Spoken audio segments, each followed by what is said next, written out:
മ്യാൻമാറിലും തായ്ലൻഡിലുമുണ്ടായ ശക്തമായ ഭൂചലനത്തിൽ മരണം 1000 കടന്നു. 2000-ഓളം പേർക്ക് പരിക്കേറ്റിട്ടുണ്ട്. കെട്ടിടങ്ങൾ തകർന്നു വീണ കാണാതായവരുടെ എണ്ണവും കൂടിയിട്ടുണ്ട്. ഇന്ത്യ 15 ടൺ ദുരിതാശ്വാസ വസ്തുക്കൾ മ്യാൻമാറിലേക്ക് എത്തിച്ചു. വാർത്തയുടെ വിശദാംശങ്ങളുമായി ഐഷുത്തിൽ ഷംനയാണ് ചേരുന്നത്. ഷംന, കഴിഞ്ഞ ദിവസം വരെ 200 എന്ന നിലയിലായിരുന്നു മരണസംഖ്യ. ഇപ്പോൾ ദുരന്തത്തിന്റെ വ്യാപ്തി വർദ്ധിച്ചിരിക്കുന്നു. 1000 മരണമായിരിക്കുന്നു. മൃതദേഹങ്ങളുടെ ഔദ്യോഗികമായ കണക്ക് പുറത്തു വന്നിട്ടുണ്ടോ? എന്താണ് മറ്റു വിവരങ്ങൾ? അഭിലാഷ, ഇന്ന് രാവിലെ കൂടി ഈ വാർത്ത റിപ്പോർട്ട് ചെയ്യുമ്പോൾ 160 എന്ന ഒരു കണക്കായിരുന്നു. മരണസംഖ്യ 160 എന്ന ഒരു കണക്കായിരുന്നു. പക്ഷെ അത് മണിക്കൂറുകൾ പിന്നിടുമ്പോൾ മരണസംഖ്യയിൽ വലിയ വർധനവുണ്ടാകുന്നു. കൊല്ലപ്പെട്ടവരുടെ എണ്ണം വർദ്ധിക്കുന്നു മണിക്കൂറുകൾക്കുള്ളിൽ തന്നെ എന്നതാണ് ഏറ്റവും പ്രധാനപ്പെട്ട വേദനിപ്പിക്കുന്ന ഒരു കാര്യം. ഇപ്പോൾ 1000-ഓളം പേരാണ് മരണപ്പെട്ടത് എന്നാണ് അറിയാൻ സാധിക്കുന്നത്. ഔദ്യോഗികമായി വന്ന കണക്കുകൾ പ്രകാരം തന്നെയാണ് ഇത്. ഒപ്പം തന്നെ 2000-ത്തിലധികം പേർക്ക് പരിക്കു പറ്റിയിട്ടുണ്ട്. വിവിധ ആശുപത്രികളിലായി ഇവർ ചികിത്സയിൽ എന്നാണ് അറിയാൻ സാധിക്കുന്നത്. മാത്രവുമല്ല, ഈ തകർന്നു വീണ കെട്ടിടങ്ങൾക്കടിയിൽ നിരവധി പേരാണ് കുടുങ്ങിക്കിടക്കുന്നത്.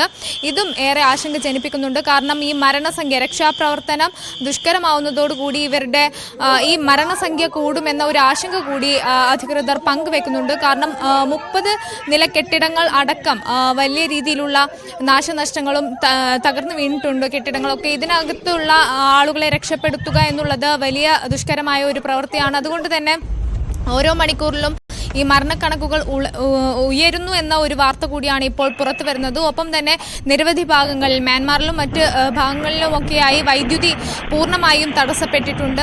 അത്തരത്തിലുള്ള നാശനഷ്ടങ്ങൾ കൂടിയുണ്ട്. ഇതെല്ലാം ഈ രക്ഷാപ്രവർത്തനത്തെ ദുഷ്കരമായി ബാധിക്കുകയാണ്. കാരണം ഇന്നലെ രാത്രിയും ഇത്തരത്തിൽ രാത്രി ഏറെ വൈകിയൊന്നും രക്ഷാപ്രവർത്തനം നടത്താൻ കഴിയാത്ത ഒരു സാഹചര്യമുണ്ട്. ഒപ്പം ഇന്നലെ പ്രാദേശിക സമയം ഉച്ചയ്ക്ക് 12:30 കൂടിയായിരുന്നു ആദ്യ ഭൂചലനം ഉണ്ടായത്. റിക്ടർ സ്കെയിലിൽ 7.7 തീവ്രത രേഖപ്പെടുത്തിയ ഭൂചലനം ഉണ്ടായി. പക്ഷെ പിന്നാലെ മറ്റൊരു ഭൂചലനം കൂടി ഉണ്ടായി. ഇതൊക്കെ വ്യാപ്തി വർദ്ധിപ്പിച്ചു. ഇനി ഇത്തരത്തിൽ ഇതുപോലെ റിക്ടർ സ്കെയിലിൽ മറ്റൊരു ഭൂചലനം കൂടി രേഖപ്പെടുത്തിയാൽ അത് പൂർണ്ണമായും ഒരു നാശത്തിലേക്ക് കടക്കുന്ന സാഹചര്യം കൂടി ഉണ്ടാകും. ഇതൊക്കെ ഏറെ ആശങ്ക ജനിപ്പിക്കുന്നുണ്ട്. ഒപ്പം തന്നെ ഇപ്പോൾ അടിയന്തരാവസ്ഥ അവിടെ പ്രഖ്യാപിച്ചിട്ടുണ്ട്. നേരത്തെ തന്നെ ഇത് സംബന്ധിച്ച വാർത്തകളൊക്കെ പുറത്തു വന്നിരുന്നു. അടിയന്തരാവസ്ഥ പ്രഖ്യാപിച്ചിട്ടുണ്ട്. ഒപ്പം ലോകരാജ്യങ്ങളിൽ നിന്നുമുള്ള സഹായം അഭ്യർത്ഥിച്ചിട്ട് കൂടിയുണ്ട് മ്യാൻമാർ. ഒപ്പം മറ്റൊരു ആശ്വാസമുള്ള വാർത്ത, ബാങ്കോക്കിലും ഇത്തരത്തിൽ ഈ ഭൂചലനത്തിന്റെ നാശനഷ്ടങ്ങൾ ഉണ്ടായിരുന്നു. എന്നാൽ ഇപ്പോൾ ബാങ്കോക്കിൽ സ്ഥിതി കുറച്ച് ആശ്വാസമായി മാറുന്നു. യാത്രകളൊക്കെ പുനർക്രമീകരിച്ചു എന്നുള്ള ഒരു വാർത്തകൾ കൂടി വരുന്നുണ്ട്. പക്ഷേ മ്യാൻമാറിലും മറ്റ് സമീപ പ്രദേശങ്ങളിലും വ്യാപകമായി നാശനഷ്ടങ്ങൾ തുടരുകയാണ്. മരണക്കണക്ക് വർദ്ധിക്കുകയാണ് എന്ന കണക്ക് കൂടിയാണ് പുറത്തു വരുന്നത്. അഭിലാഷ്, പുതിയ ദൃശ്യങ്ങളടക്കം ലഭ്യമായിക്കൊണ്ടിരിക്കുന്നു. മ്യാൻമാറിലെ ഞെട്ടിക്കുന്ന ഭൂചലനത്തിന്റെ ദൃശ്യങ്ങൾ, ബഹുനില കെട്ടിടങ്ങൾ നിലം പതിക്കുന്ന ദൃശ്യങ്ങളടക്കം കഴിഞ്ഞ ദിവസം ലഭിച്ചിരുന്നു. ഇപ്പോൾ മറ്റു ദൃശ്യങ്ങളൊക്കെ വരുമ്പോൾ പല കെട്ടിടങ്ങൾക്കുള്ളിലും ഈ ഭൂചലന സമയത്തുണ്ടായത് ഉണ്ടായിരുന്ന സാഹചര്യം എന്തായിരുന്നു, യാത്ര ചെയ്തിരുന്ന വാഹനങ്ങൾക്ക് എത്രത്തോളം ബുദ്ധിമുട്ടുകൾ ഉണ്ടായി എന്നുള്ളതാണ്. റിക്ടർ സ്കെയിലിൽ അതിതീവ്രത രേഖപ്പെടുത്തിയ ഭൂചലനമാണ്. സാധാരണ 6-ന് മുകളിൽ രേഖപ്പെടുത്തുന്ന ഭൂചലനങ്ങൾ തീവ്ര ഭൂചലനങ്ങൾ ആയിട്ടാണ് വിലയിരുത്തപ്പെടുന്നത്. മാത്രവുമല്ല, 6-ൽ നിന്ന് 7-ലേക്ക് എത്തുമ്പോൾ അതിൻ്റെ മടങ്ങ് പലതായി മാറുന്നു എന്നുള്ളതാണ് ആ റീഡിങ്ങിൻ്റെ പ്രത്യേകതയും. അതുകൊണ്ട് തന്നെ അതിശക്തമായ ഭൂചലനം ആണുണ്ടായത്. മരണസംഖ്യ ഇപ്പോൾ ഉയർന്നിരിക്കുന്നു. മരണം 1000 കടന്നിരിക്കുന്നു എന്നുള്ളതാണ്. 2000-ത്തിലേറെ പേർക്ക് പരിക്കേറ്റിട്ടുണ്ട്. ഇനിയും അവശിഷ്ടങ്ങൾക്കിടയിൽ, കെട്ടിടാവശിഷ്ടങ്ങൾക്കിടയിൽ കുടുങ്ങിപ്പോയവർ നിരവധിയായിരിക്കും.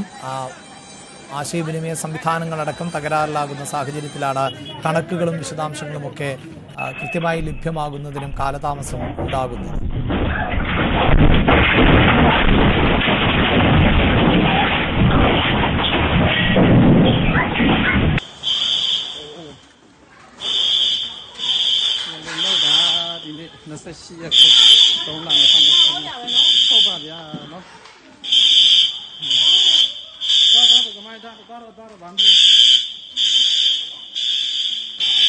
ഭൂചലനം ഉണ്ടാക്കിയ നടുക്കം വിട്ടുമാറിയിട്ടില്ല എന്ന അവതാരക പാർവതി കൃഷ്ണൻ ന്യൂസ് 18 പറഞ്ഞു. ഭൂചലനമുണ്ടായ സമയത്ത് ബാങ്കോക്കിലായിരുന്നു പാർവതി. എനിക്ക് എന്തിങ്ങനെ ചെറിയൊരു തലകറക്കം പോലെ ഫീൽ ചെയ്തു. അപ്പൊ ഞാൻ എന്റെ കൂടെ ഉണ്ടായിരുന്ന രണ്ടുപേരോട് ഇങ്ങനെ പറഞ്ഞു. അപ്പൊ അവരും പറഞ്ഞു അവർക്കും തോന്നി തുടങ്ങിയത്. അപ്പോഴാണ് പറയുന്നത് ഭൂമികുലുക്കമായിരിക്കുന്നത്. അപ്പോഴത്തേക്കും ഓരോ സ്ഥലങ്ങളിൽ ഇങ്ങനെ ക്രാക്ക് വീഴുന്നത് നമ്മൾ കാണുന്നു. ആളുകൾ ഈ നമ്മൾ ഹോളിവുഡ് സിനിമയിലൊക്കെ കാണുന്ന പോലെ പാനിക്കായിട്ട് ഓടുന്നു, അലച്ചൂവി കരഞ്ഞു നിലവിളിച്ച് ഓടുന്നു. നമ്മളും കൂടെ ഓടുന്നു. അപ്പോഴത്തേക്ക് അടുത്ത സൈഡിൽ നിന്ന് ക്രാക്ക് വീഴുന്നു, നമ്മൾ അവിടുന്ന് ഓടുന്നു. ആ ഒരു മരണം മുന്നിൽ കണ്ട സമയമായിരുന്നു. അപ്പത്തേനും ഞാൻ വീട്ടിലെല്ലാം വിളിച്ചു. എനിക്ക് അറിയില്ല ഞാൻ തിരിച്ചു വരുമെന്നുള്ള രീതിയിലായിരുന്നു ഞാൻ സംസാരിച്ചിരുന്നതൊക്കെ. നമ്മൾ നല്ലപോലെ ഷെയ്ക്ക് ചെയ്യുന്നുണ്ടായിരുന്നു. അപ്പോഴത്തേക്കും അവിടുത്തെ ഓരോ സാധനങ്ങൾ ചെറുതായിട്ട് ഇങ്ങനെ താഴെ വീഴുന്നു. എന്റെ കാലിടയ്ക്ക് സ്റ്റക്ക് ആവുന്നു. കൂട്ടത്തോടെ, അതായത് എല്ലാവരും പാനിക്കായിട്ട് ഓടുന്നതിനിടയ്ക്ക് നമ്മൾ അവിടെ വീഴുന്നുണ്ട്, ഒരുപാട് പേര് വീഴുന്നുണ്ട്. അവിടുന്ന് എങ്ങനെയെങ്കിലും രക്ഷപ്പെട്ട് വരിക എന്നൊരു കാര്യം മാത്രമായിരുന്നു ഇന്നലെ തന്നെ കിട്ടിയ വണ്ടിക്ക്. കാരണം വീട്ടിലെത്തുക എന്നൊരു കാര്യം മാത്രമായിരുന്നു നമ്മുടെ മുന്നിൽ പിന്നുണ്ടായിരുന്നത്.